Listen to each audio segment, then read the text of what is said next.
Man, oh man. Welcome back to the Chill Takes podcast. I'm your host, Darian. You can follow me at Chill Takes on all major social media platforms. I haven't posted on this channel in months. I think my last post on this channel may have been in April after the draft. You know, real life stuff happens. No excuse though, but I'm used today as the perfect reasoning on why I'm potting. I'm dropping an episode right now because the Jaguars sitting at 4-3.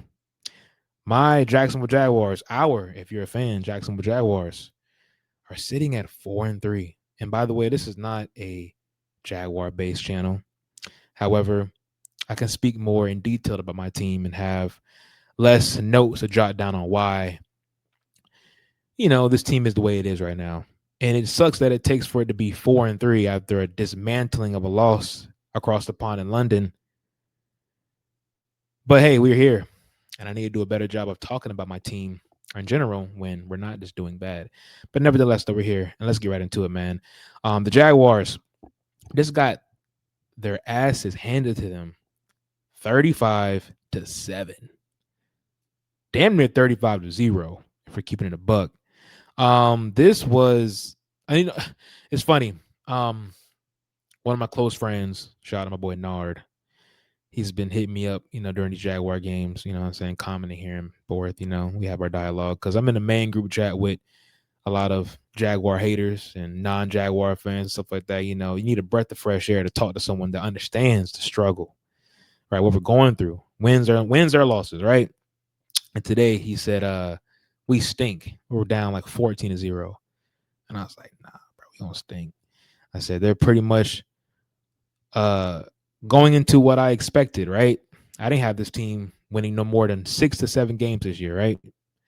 Shout out to 6-7 for the Gen Z people out there. I think that's the generation that loves to make that meme. Anyways, I had him at 6-7. I mean, 6 to 7 wins. I'm sorry, 6-10. I'm sorry, 6-11 or 7-10, right? But he was like, I'm not talking to you no more because he didn't want me to hit no positivity, bro. He wanted me to be in the moment and speak on what the hell we were witnessing. Afterwards, he said, given the stakes, this was arguably the worst loss he's ever witnessed. Granted, I felt as a Jaguars fan, bro, we've been saying that a lot throughout our 10-year of being a fan of this damn team. Because last year in London, we were terrible, but we got our ass kicked by Bears, by Matt Eberflus. And that was pretty bad, right? I can count a few more times we've suffered some terrible losses, bro. But this was a bad one, right? Given the penalties, the execution, the drops. The only thing that didn't happen today were the turnovers. Why are we losing all of a sudden and we have 0 turnovers, no fumbles, no interceptions? That is so ass backwards. We are finding new ways to lose. Well, I wouldn't say new ways to lose, but new Jaguar ways to lose, right? Because in the past, like Jaguars down 35-7. Oh, Trevor must have threw like 5 picks. No, he didn't. But while we were down 35-7, and you can't see this because I have my notes up right here. If you're watching on YouTube, it's not the brightest right now, or I'm sorry, the mirror is not reflecting well. But if you can decipher this, I say the offense stinks. That is my main takeaway. The offense is horrendous. It stinks. These last 2 weeks, it stinks. 17 points throughout these last 2 weeks after putting up some of the most points throughout the season to begin this year. You scored over 20 against the Carolina Panthers. You scored over 20 against the Bengals, even though you lost. You had a low-scoring affair against the Texans, but it was a defensive battle. You scored over 20 on the road in California, in San Fran. You scored 30 against the Chiefs. What is going on? Is the film finally on the Jaguars team? What is going on? I'm having such a hard time deciphering this loss. I'm going to try to break it down to you as best as possible. I already did a TikTok video on it, but in losses like this, I hate them because it's like, damn, I don't know where to point the blame. You can blame this, but you can look at this and be like, damn. You can say he's the reason, but you can say, well, damn. I don't want to speak mainly on the defense because I think we came into this season thinking this defense was going to be up and down this year. Is the defense the reason why we lost this game? They did go down 21-0, but I got a good friend of mine as well. We don't agree all the time, but in moments like this, I said to myself, I said, damn, my boy Tay Mel, shout out to him, man. He always says in moments like this, when you're watching games, right? Even if you're watching by the box score, but mainly when you watch games like this, your defense is going down, right? They give up quick points. But what is your offense showing? Can they sustain a drive? Are they staying on the field? Are they putting up at least field goals to reward the defense for their efforts? Because granted, this defense did go down 21-0, but you can argue that it was mainly because of the offense and special teams. Cam Little, what the hell's wrong with you right now? Logan Cook putting the ball into bad territory where the Rams are taking over on damn near plus side territory. And it got to a point where this Rams offense just sat down and said, bro, we don't really, we not even trying for real. Granted, I still credit the defense because they made some big time stops in the third quarter. Granted, they gave up 14 extra points in the fourth, but that's just the way of the game. And we don't have a 84 Bears defense. We don't got this and all that. And like I said, I don't want to speak too heavily on the defense. I think some things need to step up big time on the side of the football, but I'm expecting the trades to come through. And of course, us to get healthy on that side of the ball because we are missing these last 2 weeks in our 0-2 games that we've lost. Devin Lloyd, our best player, is not playing football. Arguably, no. I'll say this. The best player on our team has not been suiting up these last 2 weeks. I think it's a huge reason why we're losing, right? We're not forcing turnovers. We've had 14 turnovers to begin this season. These last 2 weeks, we have forced 0. We're not giving the ball up, but we're not creating turnovers for our own either. This defense thrives off turnovers, right? And like I said, I'll get into the defense during the back half of this episode. But I want to spend talking all my time about this offense. This offense sucks, bro. It sucks. And I'm not going to say Liam Cohen is a bad coach or his offense itself sucks. I just think they're having a very tough time. The players, the personnel, having a very tough time understanding this scheme. We're 8 weeks in now. 7 weeks, whatever. We are 7 weeks in now. And we're still having the same issues we had during the preseason and also during week 1. Penalties. We are the most penalized team on football, and I'm quite sure at least 80% of those penalties, maybe even more, are on the offensive side of the football. We had 20 total today. 20. 13 were actually accepted. That goes to show how, as well, our offense is that ass to the point that the Rams are like, nah, decline. We're going to make them pick it up. We're going to make them pick up this 3rd and 2, this 3rd and 10, this 2nd and 18. They ain't going to do it, so we're going to we straight. We all right. And if they do, by the time they get past the 50, sorry, that was kind of, I should be doing that. But, self-inflicting wounds, self-infliction just continue to just go brain dead once they got into plus side territory offensively. But yes, 20 total penalties, 13 got accepted, 119 yards worth of penalties. Granted, the Rams had theirs, but they weren't. And I will say a lot of these penalties were pretty bad. That blocking the back on Parker Washington was pretty bad. The unnecessary roughness on the first touchdown for the Rams on Dewey Wingard was bad. The non-PL calls when we were in the game at one point were bad. You know what I'm saying? Like they just kept on bailing them out, right? And when they did call the penalties, they didn't matter because they didn't work in our favor. Not saying penalties have to work in the team's favor, but you get what I'm saying. Like some of the penalties were like, okay, this is ticky-tack as hell, bro. Like the Jaguars could have been down 14-7 right here. Who knows how the game would have went? But nevertheless, though, another thing I always try to say, you never want to place the game into the refs' hands because why? They're human too. They're going to F up. But this wasn't a ref's fault on why we lost this game. This was the Jaguars' fault on lack of execution, being unaware situationally, and it's flat out being bonehead in key moments. Anytime they had a plus side play offensively, I saw a tweet that said this offense has been 3 things this year. Trevor misses a wide open receiver. Trevor hits the receiver between the numbers and they drop it. And also Trevor hits receiver catches ball, and then play gets called back because of something illegal happening.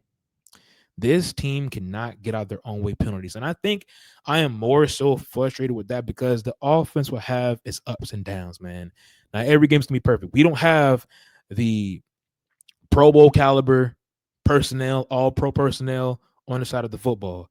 But when we are driving and it is 3rd and 2, and we have a big play and it gets called back because of holding or illegal shift or illegal man downfield, that continues to ramp and it continues to cost this team to the point that now you can't even trust your field goal kicker to kick a 50-yard field goal because he's not hitting them no more. This team is so much in a funk from these penalties, and that is why I look at Liam Cohen and say, I understand your rookie head coach. I understand the direction we're heading into, and I trust you to lead this team. But the identity right now, this team is purely undisciplined. They cannot stop shooting themselves in the foot. When you are a heavily penalized team, I don't care who your coach is, that is a sign of inconsistent and bad coaching. But I'll give Liam the benefit of the doubt. And also, is the reason why we were so high in questioning a bit on why there wasn't enough seniority in this personnel. There's a lot of young guys in this personnel group from a coaching standpoint. They are all learning together. You need some veterans from a coaching standpoint in that system to say, hey, we can't keep doing this, right, Liam? We can't keep we have to coach this out of this team. Hopefully throughout this bye week, it gets drilled into them to limit it because, of course, they got so high in penalties now that I can pretty much say they're going to finish top 3, maybe even finish 1 in this league. But I can't, and I don't want to look it up right now because it'll probably take too much time and airtime and dead no talking. But I'm quite sure if the most penalized team in football, I want to know how many of those actually went to the playoffs. And if they did, they probably won no more than 8-9 games. You cannot be a winning ball club if you continue to shoot yourself in the leg with your own penalties. Defensively, the penalties have been there, but I think today was a major, an outlier, and this is because we haven't been really having that many penalties on all defense. But there were some PI calls. I think a lot of guys got caught in some bad situations. Jordan Lewis was terrible today, arguably his worst game as a Jaguar. He's been one of our better players defensively as well. Andrew Wingard is atrocious, right? I mean, he's good temporarily, situational football, man, but he's not a starter in this league. I hate to break it to him. I hate to break it to those out there who are fans of him. He's not a starter, but neither here nor there. Defensively, those penalties are about average. Offensively is where I have my issues. This offensive line, man, they have taken a huge step back these last 2 weeks. Granted, it was a bit better today because they did have Robert Hainsey back, so I guess the communication on that front front 4 or – yeah, front 4. No, front 7, I'm sorry. Was a bit better. Tackle, guard, center, guard, tackle, front 5. Well, I'm tripping. Sorry. The communication was better from the front of the offensive line. But still, 7 sacks. Granted, Trevor holding on to the ball too long. But a lot of these times, man, it's just like just guys just getting blown up. And you look at stuff like that, and you're like, okay, like we are injured. We are missing one of our better offensive players too in Brent Strange, but you realize how important he was because he was an amazing guy at chipping and helping out our tackles, both left and right. Walker Little was getting gashed today. Anton Harrison was getting gashed today. Granted, we were going up against a very stout defensive line. Brandon Fisk, Byron Young, Jared Verse, those guys are phenomenal. You know, it's a phenomenal front 7 we just went against in LA. But once again, we face back-to-back front 7s that are talented, but their secondaries are weak, and we can't take advantage of them. That's because we're not holding up front. And you look at the difference in game plans and opposing coordinators we faced in Cliff Kubiak and Sean McVay and their play calling, you notice how their quarterbacks got the ball out timely and fast, and also they moved the pocket. I feel as if Liam is not trusting his pocket enough or calling enough plays, in my opinion, to move it around and let Trevor, make throws on the run. But at the same time, the same token, we haven't not been able to run the ball efficiently the last 2 weeks, pretty much the last 3 weeks. But I'll give the benefit of the doubt in that Chiefs game because we won and they stuck with it. But against the Seahawks and the Rams, run game, nothing. 8 carries, and a majority of those carries, I want to say at least 4 of those carries came in garbage time for the Jags. or ETN. We can't run the football, bro. We can't run the football. That has been the Achilles heel to this team consistently throughout the season. They cannot consistently run the football. And that is an annoying factor in it. But let's break down the personnel. Right, I already talked about the coaching, the penalties, the offensive line, right, as a group. But let's talk about individual players on offense, and let's highlight the inconsistencies and where they stand going forward and what should happen going forward. I'll say the best for last, of course. Let's start off with the one that we are just like throwing our hands up to and just saying, what the fuck, man? And I hate to use my language like that, bro, but it's like, what the hell, bro? Brian Thomas Jr., bro. By far today was his worst game of the season. Granted, that Bengals game was atrocious too, but this was his with his black. I guess the effort was a bit better today, so I can't say that was his worst game, but this was by far his second worst game of his career. 3 receptions, 31 yards, and you were being targeted.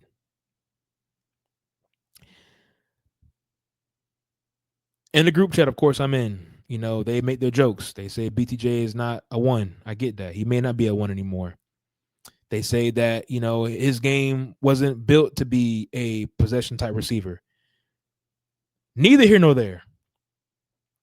If you are drafted to be a 1 for an NFL offense, a bona fide 1, there can be no limitations to your game.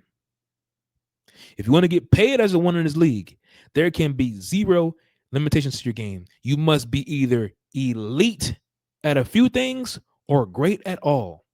I don't even know if he's elite at anything anymore, and I damn sure don't believe he's great at all. He has a fear of going across the middle, and I feel like a lot of receivers do, besides 12. That has nothing to do with Liam. That has nothing to do with Trevor, the offensive line. That is a you can say, okay, we could have got some better big framed receivers to take that, but that's just a football player, bro. You gotta want that shit at the end of the day. If you are supposed to be that guy, a borderline top 10 receiver after last year, blooming superstar in this league, I don't give a damn if your quarterback is Mac Jones. You're still dropping the ball because you are still afraid to go across the middle. I'm watching Mac Jones in San Fran hitting Kendrick Bourne across the middle. Granted, he's dropping passes here and there, but he's responding. I think BTJ is having a very tough time in responding. Is he the healthiest right now? I don't think so. He went down today with a weird shoulder injury, and he left the game for the whole entire matchup. We were already down by like 4 scores, but and I see tweet saying that Trevor doesn't throw a catchable ball. He throws the most drop-worthy ball I've ever. But it's like, bro, he is putting the ball in areas only BTJ can get. He is catching this ball, comfortably catching it. And as soon as he is heading down to the ground, he just forgets that he's playing football. 6'4", about 225, 230. It's inexcusable, bro. I expect Diami to drop these passes. I expect Parker to drop these passes. Heck, I even expect rookie Travis Hunter to drop these passes. Not my year 2 receiver that I thought was going to be a bona fide top 10 receiver, being in a conversation with the guys like Malik Neighbors, Puka Nacua, so on and so forth. It's not even close, bro. It's not even close, bro. I don't know. It's not going to be fixed this year. Try again next year, bro. It's just something you can't. It's like the Quentin Johnson effect, bro. It's something that needs to be tapped back into this offseason. He needs to do a job of preparing himself, getting healthier, or maybe even requesting. I don't know, bro. I don't know. I'm hoping this coaching staff can just continue to work with him and trust him and believe in him. And I think they will. But Brian Thomas Jr., bro, you gotta shake this shit, bro. Pause. But you gotta shake out of this, man. It is not good to watch, bro. I damn near get scared when you're targeted, because I don't know what the hell's going to happen. I'm in fear of when you had the football. And even when you are catching the football, you don't even look to make moves in space. Like, we get you the flats. We get you those short routes. You're getting I don't know, man. It's not good, bro. My wide receiver 1 isn't a wide receiver 1 as of right now anymore. And I'm not sure if that can get fixed, but at the same time, I'm just like, hey, man, get out your own way and just play. Just play, bro. Just catch the ball. I can blame Trevor for overshooting you. I can blame Trevor for throwing it too low. I can blame Trevor for putting the ball in harm's way. But if you are getting that ball to convert downs while we are struggling as a team and you're supposed to be arguably our best weapon offensively, you have to come through, bro. Because what happens is you don't catch the ball, then others around you look like, damn, BTJ still struggling, bro. We got to shake this. I got to make a play. And they try to make a play, they drop the ball. You know what I'm saying? Like it becomes like a trickle down effect, bro. It's like a sickness, bro. It's like once one starts dropping, the other starts dropping, and then guess what? Quarterback tries to force the ball, gets picked off, or better yet, he overshoots because he is worried about how you're going to maneuver on this field with the ball. We're trying to catch it or something. You know what I'm saying? Like I just feel like drops are just an issue that continues to just lay on this team, and I just want us to stop dropping the ball, bro. I really do, bro. It gets annoying watching drop after drop after drop, especially for my guys who I think are our guaranteed players. Number two. Oh, number two, man, and probably as these weeks get longer, man, they continue to grow and this team continues to figure themselves out. And I also want to highlight another thing too when it comes down to identity. Hopefully, I get back to that. But number two, man, we have no answer with Travis Hunter, and it's not Travis Hunter's fault. It's not James Gladstone's fault either. It's not Travis's fault, and it's not James Gladstone's fault. It ain't Colorado's fault either. I saw, well, the Jaguars are just they're dealing with a player that wasn't able to be developed. Shut that shit up. He wasn't just some regular player that played both sides of the football in Colorado. He was a Bolitnikov, a Heisman Trophy winner, playing both sides of the football. Stop all the blame. Stop all the blame with Deion and coaching staff and the personnel over there. You see how Deion's kids look in the league now. They adore James Gladstone. Why would he do it? Stop it. It is the coaching, the Jaguars coaches, that young coaching staff that's having a hard time understanding how to use, arguably as well, their best player on the team. We saw it today. The emphasis coming into this week was to use Travis as a wide receiver one. I guess he didn't get any targets to the second half. I'm sorry, he didn't receive a single catch in the second half. It shouldn't be a tough time getting your number one options involved, bro. It shouldn't. I watched this in college. I watched this in the league. It should not. We just saw Jamar Chase get the ball targeted 23 times to him. And he had, damn near, I think, 17 receptions. It is not hard to get the ball into your best player's hands. Bubble screens, check downs, underneaths. It is not hard, bro. It is not hard. And yet, these offensive coordinators, these coaches can't seem to figure it out around the league. Not just a Jaguars thing, it's an all-league thing. Same thing with Marvin Harrison Jr. I think the same thing with him, bro. Why is it so hard to get him the ball? Why is it so hard to get your best players offensively the ball? Granted, they could be struggling, but in this case, I'm watching the mental gymnastics. I can't talk. The mental gymnastics of Liam Cohen and his coaching staff just trying to figure out how to get Travis involved. 8 receptions one-on-one today. He had a career day, 1 touchdown. Shout out to Travis. He balled out. He also had the first 100-yard game from a receiver this season on our team. What does that tell you? He is more than a gadget player. He's a special player, bro. I truthfully believe after watching these first 7 weeks, he can play and dominate on both sides of the football. Even if you want to cater towards one side, focus on that side. Okay? Today was offense. It didn't work out. He played defense. He had a pass breakup. He was playing good. It is not that hard. And I think it's made that hard because you probably can place it on James Gladstone on, okay, we knew we were going Travis with this pick. We don't really comfortably believe how we're going to use him. So let's add an extra receiver in the draft. Let's add an extra corner in the draft. But they didn't. Now they're limited. And they went out there and got Newsome. But they also could have had a young, talented rookie corner. Maybe kept Tyson or traded for Newsome. Had Lewis, Jerry and Jones, and Travis. Right? Or they could have scrapped the idea of getting Dimey Brown and getting a talented receiver in the draft, Torrey Horton, so on and so forth, right? I mean, they could have just went in. So And I guess I could place that on Gladstone, but I won't, because at the same time, I gave you the prize.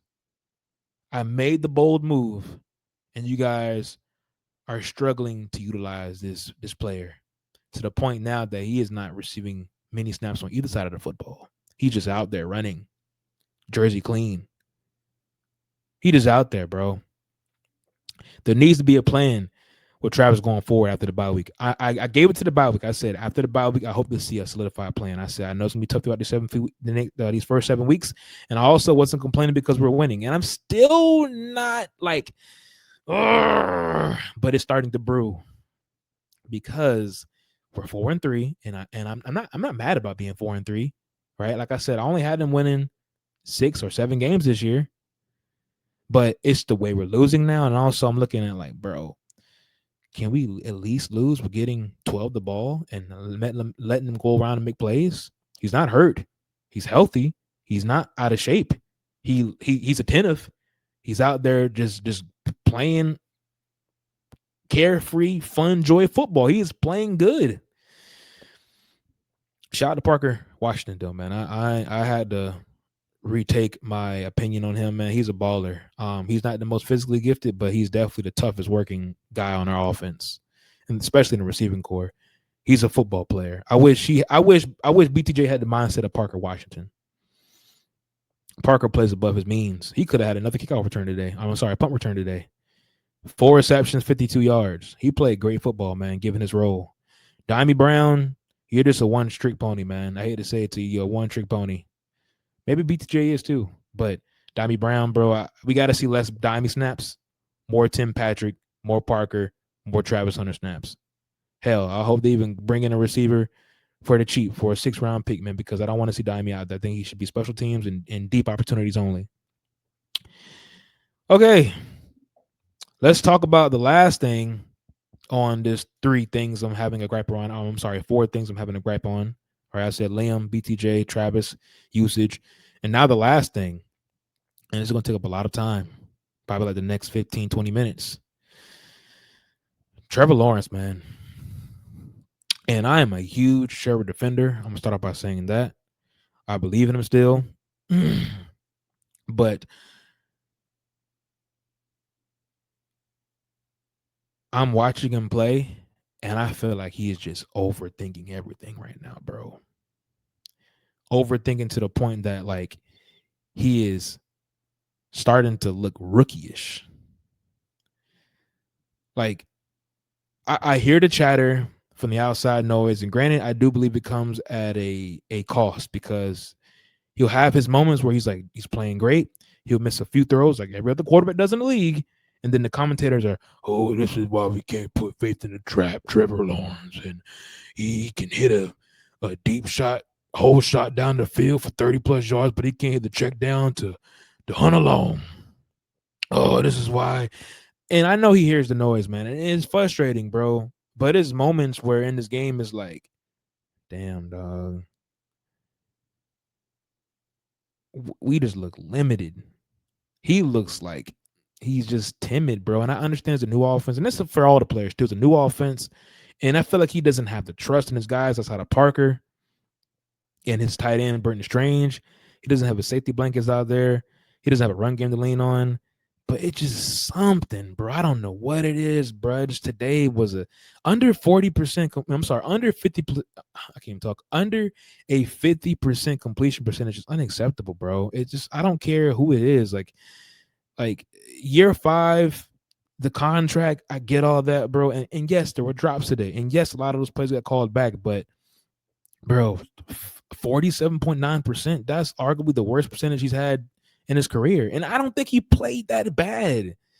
Like, I know the tape is going to say another thing. Like, you're going to say, like, damn, like, but he's obviously not enough for us to overcome the deficiencies we have on offense, or really this whole team, right? He's not good enough to overcome being down. We have an offense that just can't be down by a lot of points, bro. Right now, we can't be down 14. If we're down 14-0, is it? And I don't even want to say the draft. This is why we generate. I don't even want to talk about that, right? Because it's obviously not that, and that is what it is on that. But we paid you We drafted these skill set personnel around you. We got the coach in here for you to be able to look the opponent across the eye and say, I'm down 14. Let's fucking go. I need a score right here. That Chiefs game, bro, is how I want Trevor to play every time he suits up. I don't give a damn if he throws one pick. I don't care if he has some fumbles are another thing, but I don't give a damn if he has one pick in a game, 2 picks, as long as you're out there just playing like you just want to win, bro. I'm not saying he doesn't want to win, bro, but it seems like you're thinking too much, bro. Carefree football, bro. Go out there and have fun. I feel like he's not having fun. I feel like anytime it's a bad throw, instead of I mean, of course he's demanding guys to get attentive and get back on the ball, but it's like I see the look in his eyes, like, damn, bro, like, yeah, they're gonna talk about me on this one. It's like, bro, like, just play, bro. That's my biggest thing with him, bro. Just play, bro. And I know he can. And all the jokes out there, and they know, like, I'm hearing people say now it's the Trevor Lawrence experience, and it damn near is, bro. He'll have a great drive, bad throw, and it's like, and yes, I understand he'll have a conversion and it gets called back to 15 yards. You know what I'm saying? And yes, I don't think any quarterback in this league is able to overcome the amount of sacks he's faced so far this year in the last 2 weeks, especially, and also the penalties. It's not winnable. It's not winning football. But at the same time, I don't know. Dude, does he not believe? Do the players not believe? I don't know, bro. I don't know. I thought that Chiefs game was gonna be like a shot in the leg for this whole organization. Like, damn, okay, like he may not be the top 4 guy, but this motherfucker here, man, when he's playing carefree, he's a damn good. He can play. He can play. But it's like, bro, it's like moments like this. I don't even give a damn if you lose, bro. Just go out there and fight, bro. Just fight. Lose 35-28. Lose 35-30. Getting it. Matthew Stafford threw 5 touchdowns. Can you at least throw me 4 or 3? Can you at least run for 2? Throw 2? Just fight. Like, you know what I'm saying? Like, fight, bro. Fight, bro. Fight is like when you go down these, it's like when you go into these games, it's like, oh man, it's just like, bro, I just don't think and that's why sometimes I'd be like, man, I wish we never drafted him, because it's not because he's been asked like throughout his entire career here and we haven't had success, but it's like, bro, like sometimes the sure things just don't be sure things, bro. And you can blame the Jaguars for that, because they did a terrible job of putting talent around him. Like, I wish you would have had this in year 2 or year 3. You know what I'm saying? But like, it's just the Jaguar stain, bro. Like, it's just sometimes, and I'm saying this like we're 2-5 or some shit like that. You know what I'm saying? We're 4-3 above 500. You know what I'm saying? I'm not overreacting, but like, it's just that feeling of like, damn, bro, we're gonna let this season slip away after having a 4-1 start, the best start in the last 20 years. But regular NFL teams go through this, right? They have those times in the year when they have those weird starts, or they have those sluggish starts, or where they get up to a hot start and they have that little point of like, okay, what's going on here? I'm hoping with the new staff, new philosophy, bye week, getting back healthy, making a few more trades, we say, okay, we 4-3, had a tough game stretch. We got the Raiders, Texans, Chargers, and Cardinals up next. 3 of those games on the road, 1 being at home. Can we win at least 2 of those games and split it? Go 2-2 within the stretch and be sitting at, what would that be, 6-4? No, I'm sorry, 6-5. You know, like, I think these are all winnable games. I think at the very worst we go 2-2. At the best, I think we can go 4-0. I honestly think we go 3-1, because I think this Bobby is going to help. Because the Raiders are a good team. The Texans are going to give us issues, but that's a winnable game. The Chargers are a good team, but they're coming to us. The Cardinals, I mean, come on, bro. These are all winnable games, but we'll see how they respond. But I think most importantly, they got to figure out BTJ. What's his role now going forward with the remainder of the season? What's the role with Travis Hunter? Is he going to be a full-time defender or a full-time corner and specialize here and there on offense or whatever, sprinkle him in here and there, whatever the case may be? But he needs to find a significant role on one side of the football. And if he is significant on the side of the football, target him on offense. Or if you want to play him full-time at corner, start him at corner and don't take him off the field unless he gets hurt. Because Our corners right now, even Newsom coming in, those CB2s are terrible. I thought Newsom was solid today. He gave up a touchdown, but he was solid today. Jordan Lewis, you are not a boundary guy. You are a nickel. Stay in that nickel. Monteric Brown, you are atrocious. 7th round pick for a reason. You are a depth guy. You are not a starter. Andrew Wingard, you are a depth guy, not a starter. Not a starter. They even had Lane out there, bro. Our 5th round pick from Navy playing safety today, man. I trust Gladstone to make some moves. I think defensively, and I'll speak on this before I speak about the identity we have going forward. I think defensively, we got to figure out something with that defensive line, bro. I don't know if an interior guy is needed for sure, but I'm watching Josh Hines Allen. He's like the Trevor Lawrence of the court. I mean, the edge rushers, bro, for this team. He's like inconsistent, and I wouldn't even say inconsistent, bro. Just like he's not doing what you want him to do with that money he's making. He's not a game breaker right now. He's pressuring the quarterback. He's causing chaos. Like he has some big time hits on Matthew Stafford today, but he's not getting home, and I don't understand why, bro. It's like a shooting slump, bro. It's like you keep making your layups, you keep making a good pass, you keep, you know what I'm saying, like have a game winning steal here and there, bro. But it's like, bro, I need you to knock down a jumper, bro. It's like front iron, back iron, side. In and out. It's like, bro, come on, man. This one got to fall. I even want you even missing your free throws at this point, bro. Like, what's going on? And it's not to say he's having a bad year, because I think he's having good from a pressure standpoint. But like, bro, we ain't paying you to get pressured, bro. And I know Trayvon's not healthy, so you don't have that other help. But I'm watching you just get chipped. Not even chipped. I'm watching you with one-on-one situations, like you getting hemmed up, trying to push the tackle back. But like you're not like getting him off you. You're not even trying to force a penalty nowadays. Like it's just bad, bro. It's just bad. It's not even bad. It's just annoying to watch. You're at a half a sack right now, 7 games into the season. It's not good, bro. 7 sacks, bro. I'm sorry, a half a sack, and we're sitting at 4-3. This defense is not enough, and I always thought that coming in. I'm not even blaming this on Campanelli. I thought he did a okay job in the second half. But if we're not creating turnovers, bro, this defense is disgusting. We don't have the personnel to survive a chess match against an opposing offense with elite to great to elite personnel, with a good play caller, with our defensive limitations. But yeah, defensively, they just got to get some sacks, bro. Get some sacks. Turnovers are you can't live and die by turnovers. They're 0-2 when not forcing a turnover, right? That's obvious that they got to force turnovers again, but they got to get some sacks, bro. Sacks. Put the opposing offense in 2nd and 3rd and longs, bro. Please get some sacks, man. Find a way. And I don't even think that's coaching. Just wanting more. You know what I'm saying? Just wanting more. I think that's a lot of things with this team. Just wanting more. Like BTJ just wanted more. Trevor just wanted more. Like just wanted more. Play for your brothers. You know what I'm saying? We see the sounds after the game. We see the post-game reactions. Play for your coaches. Play for your brothers. Play for your team. Play for your livelihood. Just wanted more, bro. You're 4-3.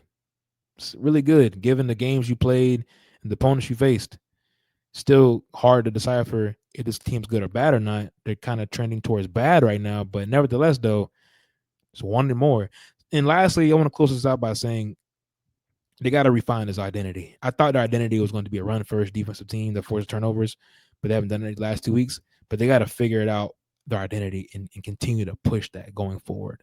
Okay? At one point, Etienne was top 3 in rushing. I'm quite sure he's like barely in the top 10 right now. Maybe around like 6, 7, 8-ish, pending week 7 results. You have to lean on what works best. Run the football. Use your running attack to set up the pass. You don't need Trevor throwing the ball 40-plus times in the game. That's the recipe for disaster for any team in football. I don't give a damn if it is Mahomes. Or even Lamar's not throwing the ball 40-plus times a game, bro. Like Josh Allen tried it against the Falcons and they lost, bro. Like you cannot, if you are not running the football and getting your running game involved and not having the opposing defense respect and honor the run, you're no good. You're one-dimensional. You're one dimensional, man, and that's the problem with this team right now. They are one dimensional offensively, and the one dimension they're struggling in is they're not good in right now. They're not good in their passing attack. It's too inconsistent. The reason why they were thriving offensively at the beginning of the year because they were able to run the ball effectively and, of course, create turnovers, but most importantly, run the ball effectively. Tape is out. Let's see how they respond. I know there's a lot of dumping on this pod, of course, because we just lost and it's a bit of frustrating. But at the same time, though, back-to-back week no turnovers. I can say that. Back-to-back weeks, 0 turnovers, right? We haven't forced any. We also haven't gave the opposing teams either the chances either. But at the same time, though, we've given up 55 points while only scoring 17 points. Offense, figure it out, man. Offense, please figure it out. Bye week, though. What do I want to see going forward after this bye week? Well, throughout this bye week, get rest, heal up. Another thing, too, it was a bad idea to spend the whole week out there in London. I saw a lot of people talk about like that was kind of a bad idea before this game even happened. But it was quite obvious. No more of that. And I think they were doing that because supposedly next year they may be playing more games over there. So hopefully this is a sign for things to come. But going forward, let's not spend a whole vacation out there and getting players too comfortable. I think it's okay to practice home, heal up home. Maybe even would have had Devin Lloyd here at the game. But nevertheless, though, practice home, then leave as a business trip, not a vacation. Mindset. It's another thing, too, when you go into these games, man. The mindset isn't right. These boys have been out there since Monday. Them boys was kumbayaing and having a night out in the town and whatnot, bro. Like, the Rams came in there last night. Business trip, and they're gone right now. They're gone. Business trip. Not a vacation. Business trip. Anyways, 4-3. Bye week. I want to see some trades. Get healthy. Figure out offensively what's going to happen. I think we respond well. We got the Raiders after the bye week. I think we beat the Raiders. Maybe ugly, but we'll beat them. Shouldn't be. Should be a game we walk in there and just win at least by 10 points. Especially if you're a good football team. We'll see. But I'm not giving up on this team right now. They're 4-3. We'll see what happens. Clean the penalties up. Get better on offense from a running standpoint. Limit the sacks. Consistent quarterback play. Just play. I mean, you're sitting at 9 touchdowns right now and 5 interceptions. You're on pace to have a solid year. Just play. Just play, Trevor. Just play, bro. At this point, just play. Just play. That's all I can say. BTJ, wake the hell up. Or find a new role on this team. Travis, I think your time is coming, man. I think it's going to be a big second half of the year for him. And Josh Hines-Allen and the rest of the defensive line, I hope help is coming. But if not, you got to figure it out, man, with the sacks. But we're sitting at 4-3. Nasty loss. Back-to-back nasty losses, but today was a dismantling. I think we respond. Liam, James, and Big Tony Baselli. Those 3, figure it out. We go from there. Anyways, man, thank you for tapping in. I know it's been a long time since I recorded a podcast and posted it, but I had to share my thoughts after this dismantling of a loss. So catch you on the next episode. I'll probably drop something next week in sometime about what's transpired in the Jaguars news and also what's going on around the league, man. But anyways, thank you for tapping in.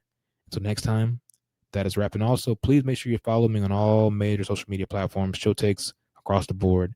Links in the bio. Thank you for tapping in, man. Until next time, that is a wrap.